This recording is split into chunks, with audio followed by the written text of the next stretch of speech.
So I'm Sofia Tzouanaki.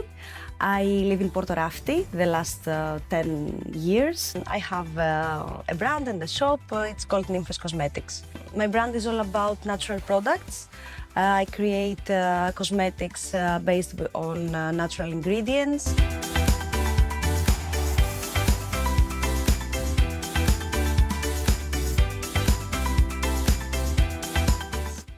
So I studied chemistry, then I did a master's in pharmaceuticals and cosmetics. I found out that I really love the cosmetic industry. I worked some years in the industry of pharmaceuticals and cosmetics, and I decided that I want something more natural to use and create. So I started my own brand. First it was for gifts or for friends and family. I started creating more products, and then I told myself, why not? Why not change my life from 9-to-5 business in a company and do something different, take my own path and create something new. I started without any fund of my own. I didn't have the money to start something new, so I had to look for money. I also studied chemistry and I didn't know anything about business. I had to do some seminars to create a business plan in order to go for a fund. So this was a big challenge at first. I didn't know how to do this kind of stuff. Now the second challenge maybe comes later. It's creating a family while having a business. No, there wasn't a moment that I doubted my choice, but I really had a difficult time because I opened my business just before the COVID period. I opened my books a week before the first quarantine. I created this whole business plan, and it was about having a shop and working with customers and going to markets, and it was another idea. A new reality came up, so I had to adapt. Then I did wholesale mostly, and I created an e-shop. So this was a pivot, as we say, and it was too soon to do, but I did it, and I'm glad that we survived this period. It was really difficult. I started my business 5 years ago, so I needed to do again the first steps in order to see where am I and where I have to go to find again my goals and my new strategy about the business. So it was really helpful to rethink some things, and of course when you get in touch with new people and learn about new stories, other brands, collaborations came up, get fresh ideas and meet new people. This is very good always, the networking. Actually, I gained 2 grants. As I told before, I didn't have any money to start. So I created a business plan, and I don't know how to say that in English. I applied to the People's Trust. It's an organization that helps people to create new business. They gave me my first fund, and I also applied to DIPA. It was OAED back in the day, as a new female business wannabe, business owner wannabe, and they granted me both funds.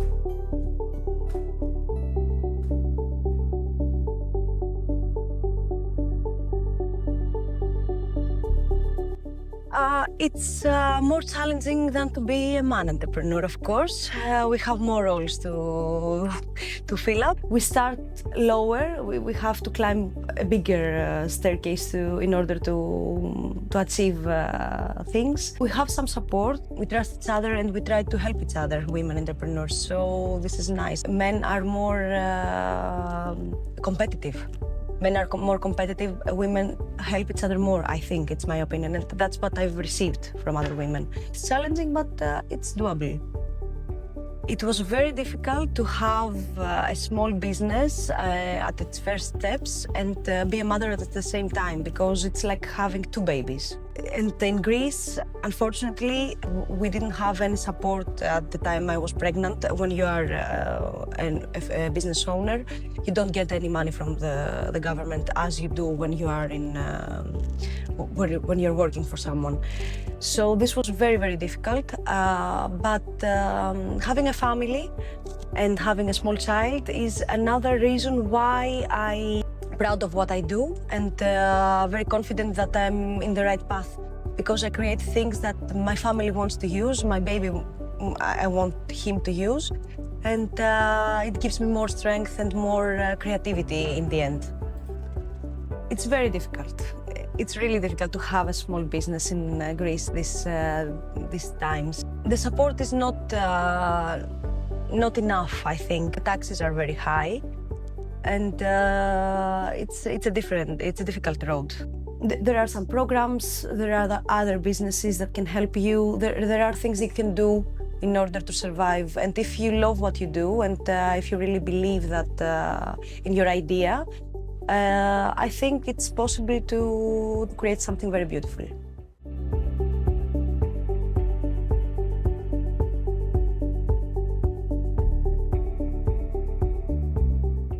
I created Nymfes because I really like beautiful things, and I really like natural things, and this is the combination.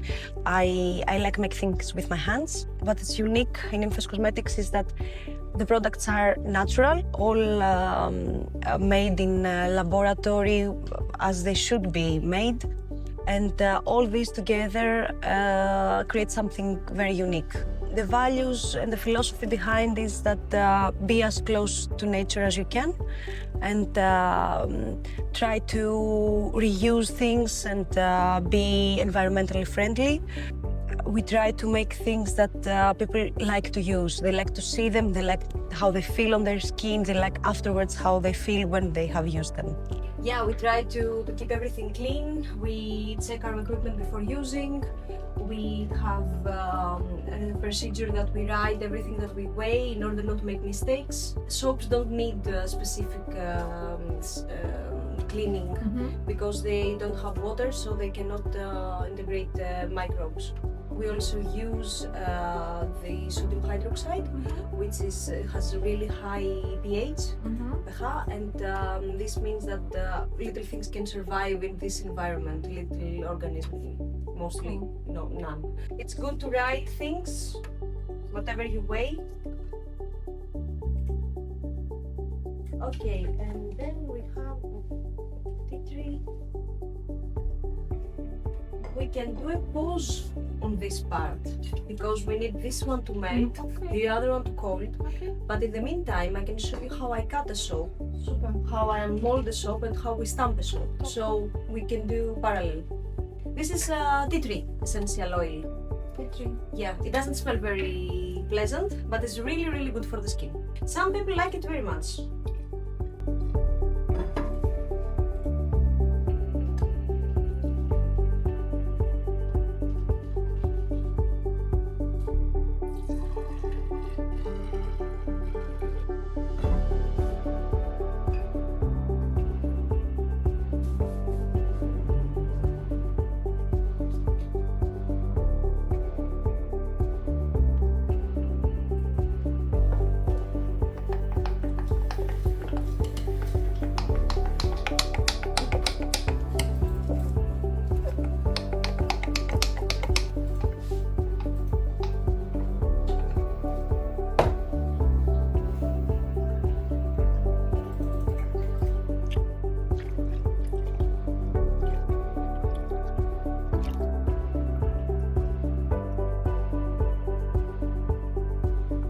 This is a chemical reaction.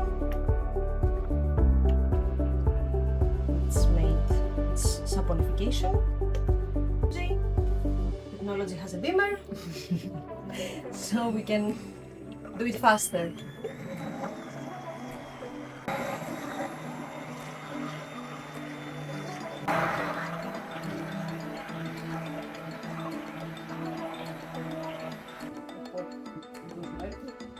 Oh, it's too heavy. I do it every day.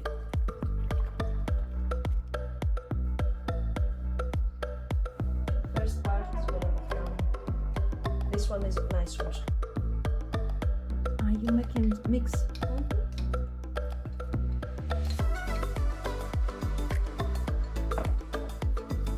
And now it will become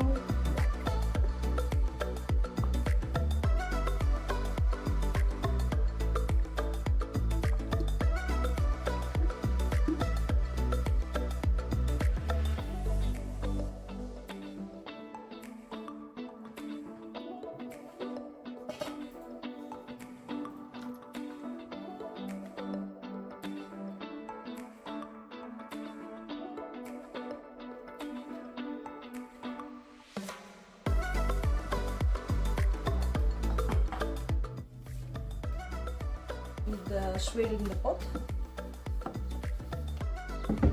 We'll mix both colors inside of this and then we'll pull in the molds. This is the trace. When you do the spatula like that on the top of the soap, it leaves a small trace on the top. This means that the soap is ready to be poured.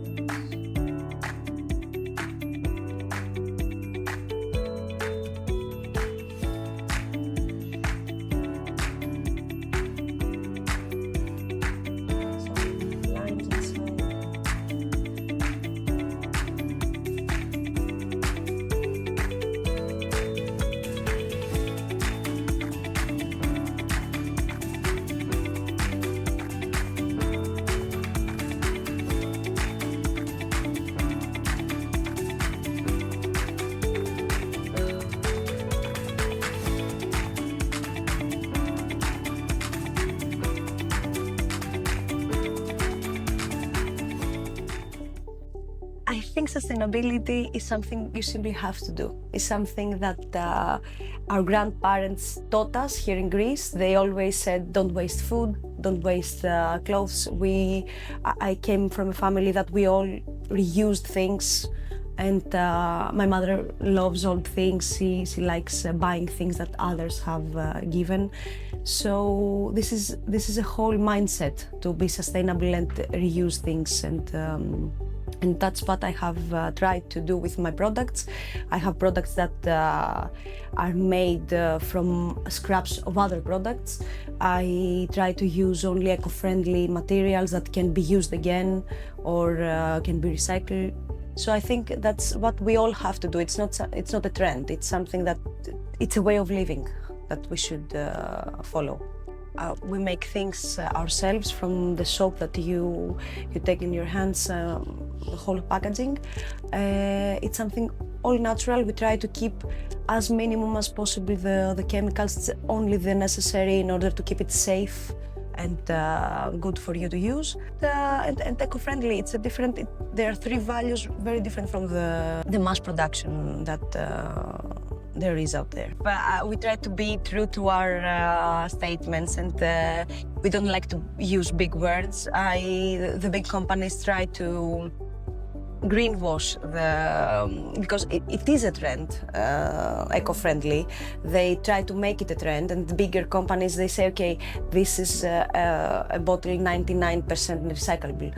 Okay, but try to do something different, try to do something more. Plastic is plastic. Okay, it can be recycled, but when? So try to use something more natural. You can do that, and if you're a big company, you have the budget to do that. We try to do this, and we are not a big company. We try to use glass containers. We try to use from sugarcane, and they are more expensive and they are more difficult to use. But we do it because we really think this matters. This is a loofah sponge. It's natural sponge. It's like a big cucumber, and we cut it. What we do is put one soap inside. On school, we have to show it. So this might take a while.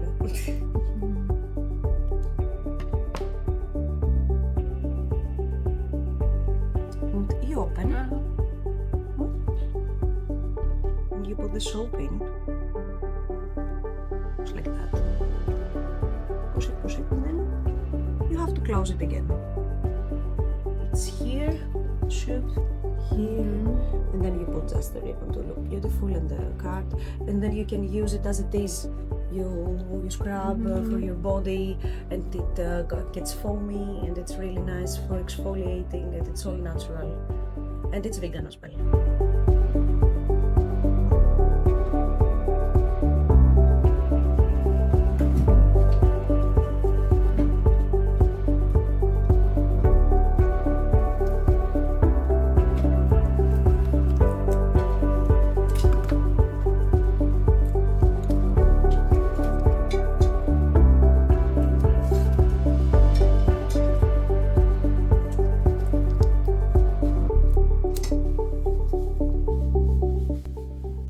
Our plan now is to focus on the new products we already just launched. They are creams. They're face cream, hand cream, body cream. It's a new category and we are really proud of those. They have only essential oil as a fragrance, no synthetic fragrances. The texture is really nice. We also try to go outside Greece. We established here a good market. We give to many islands and many areas of Greece to small shops. So now we are trying to find customers and people that will love Nymfes outside Greece, in the European Union and maybe even further. I would say that it's a difficult road. It's not made of roses, as we say.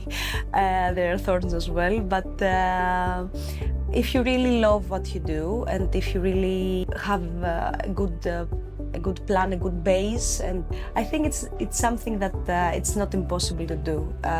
You should follow your dream. You should at least try. It's better to have tried and failed than to be afraid to try at all.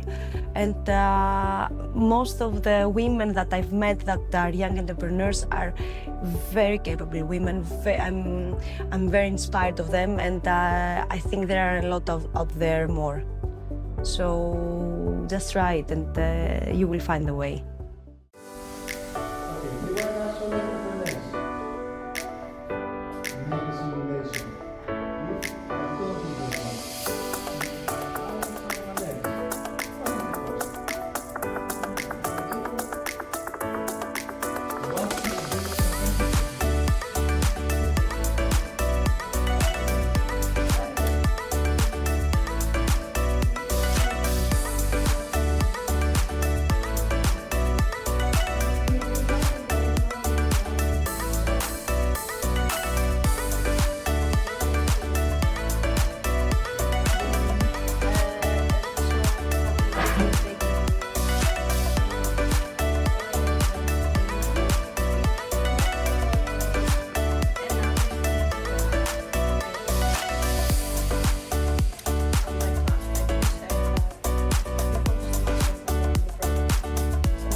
Okay, so hi, I'm Sisi. I'm the Livelihoods Manager here at IRC Hellas in Athens. Here in Livelihoods, we work with vulnerable people, meaning that we support people in their job search or when they want to open their own business.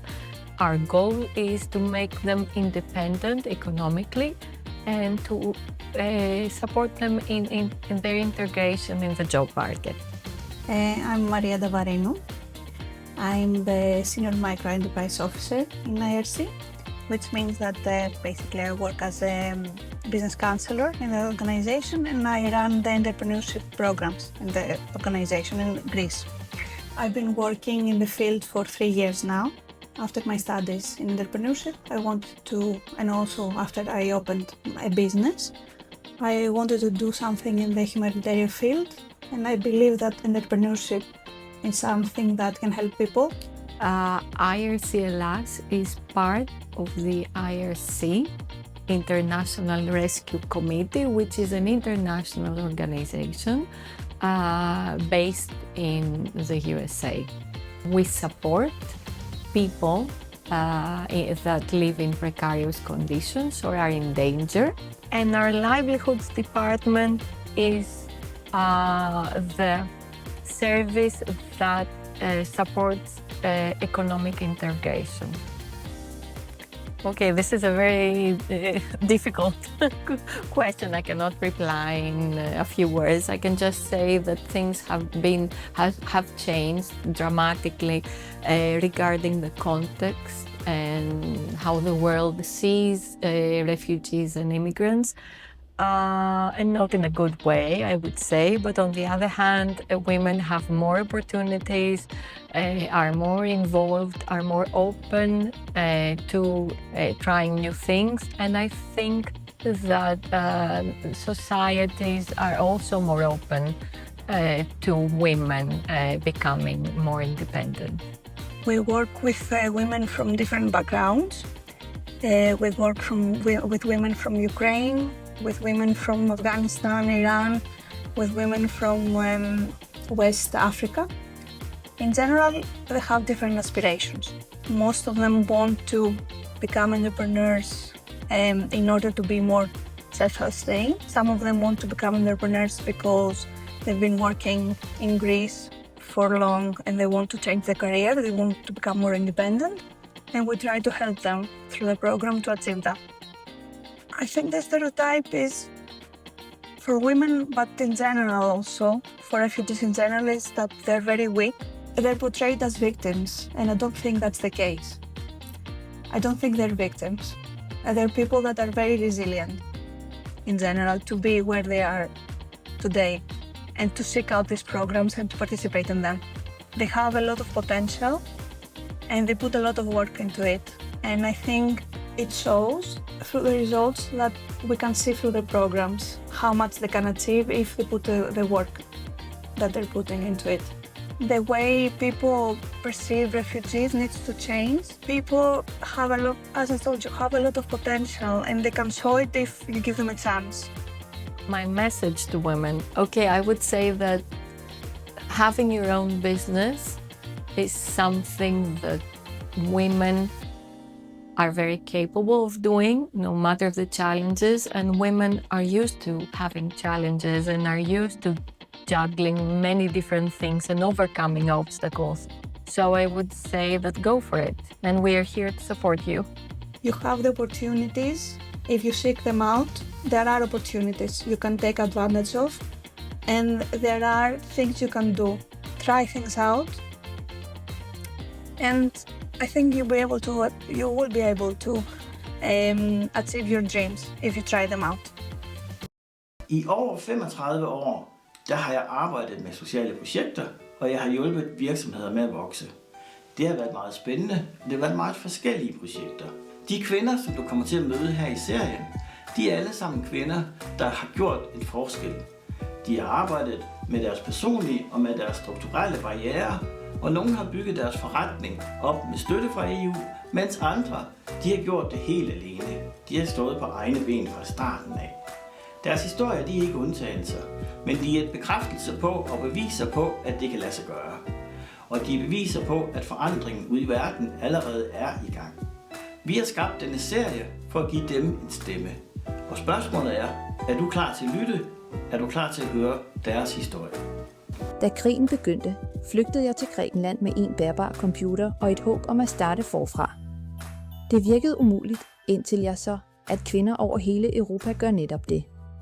Gnister nogle af os får støtte fra EU, andre må kæmpe sig frem alene. Men vi har én ting til fælles. Vi bygger virksomheder i modvind og forandrer økonomien nedefra. Denne serie handler om 6 kvinder. Men i virkeligheden handler den om tusinder. Kvinder, der allerede er i gang med at ændre spillereglerne. Er du klar til at høre dem? Så lad os begynde.